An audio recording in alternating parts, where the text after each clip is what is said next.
The wind was south at 7 miles an hour. The pressure was 30.04 inches and steady.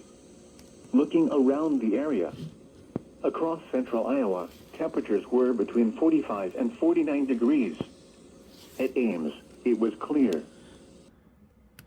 Okay, hi, this is Listening in Radio, and this is the third installment of the review I'm doing on this particular radio. If you can kind of see it, this is all the label that's on here. It's called the radio, but actually as I was looking at the user's manual that it came with, which by the way, the user's manual is actually pretty good.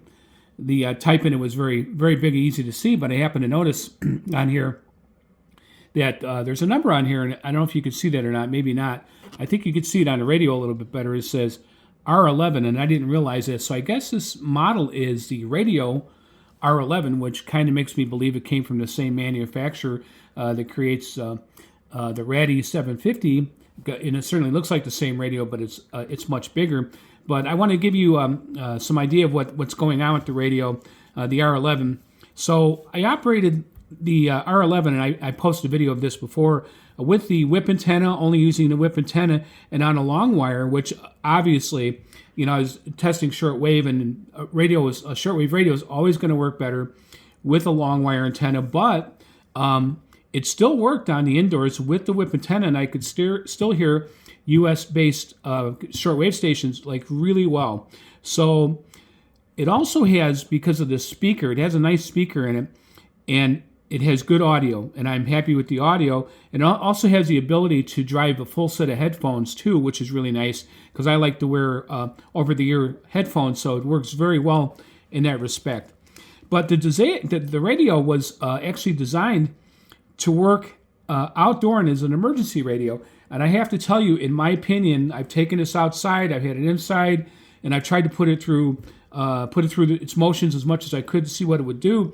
And this radio does fit the category very well for an emergency and outdoor radio. It works very well outside.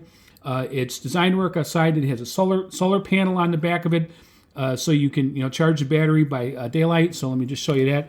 And that's the solar panel. So it's actually designed to do that. So in that respect, it's very good. But I did some listening on the AM band as well too, and on the AM band. And this was around 11:40 p.m. Central Standard Time, so it was nighttime after dark. And of course, anybody who does medium wave DXing is going to tell you that, well, you're going to hear distant stations at nighttime. That's just the way it is. But from inside the house with this radio, I heard the following stations: WGN out of Chicago, WSM out of Nashville, Tennessee, WMT out of Cedar Rapids, WJR out of Southeast Michigan, KMOX out of St. Louis, and WHAS out of Kentucky. Now again, it's nighttime and it's supposed to do that, and on a decent AM radio, you're supposed to be able to hear those distant stations on medium wave, but it did hear it. And I heard it across multiple bands. I heard transmissions across multiple bands on the shortwave side. So this radio can hear. And like I said, it does drive a full set of headphones and a set of earbuds, however you want to work it. Maybe you could hook up Bluetooth capability to it and listen that way. So overall, I'm giving this radio 4 stars. I'm not going to give it 5 stars. I'm going to give it 4 stars. And there's one thing I don't like about the radio. If you look closely here, the AM band is on this red band right here. And if you happen to turn on the, and I'll try to show you this.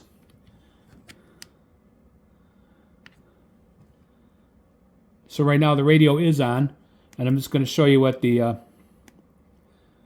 so there's the backlight, and the backlight is solid red, and you can still see that because we have a white light behind us. But let me shut the light off here behind me. So if you can kind of see, so it's a little bit darker in here right now. So basically what happened is, if you look at that red line where the AM band is at, it completely washes out that band, and you just can't see it. They might have been better off putting like a white light as a backlight or some other color light so you can see that AM band, because most people might get this to listen on the AM band versus shortwave, because of course there's a heck of a lot more on the medium wave band than there is on the shortwave band. So that is just food for thought where that's concerned. So that's one point that I don't like about the radio. So if they'd had a different backlight, I would have certainly given this radio a good 5 stars. I think it's a good performer, and it's a solid radio. But anyway, I'm not going to take up any more of your time. This is Listening in Radio, and this is should probably be the last review of the R11, as it's called. So it's the Radio R11, and here's the manual. So not too bad. All right, this is Listening in Radio. This is Gene from Listening in Radio, KB9001 MWDX SWL. SSB, and of course my ham radio call sign WN9GWC. Have a great night, and it just so happens that tomorrow's Christmas Eve. I hope you all get the radios you want for Christmas under the tree. All right, have a good one.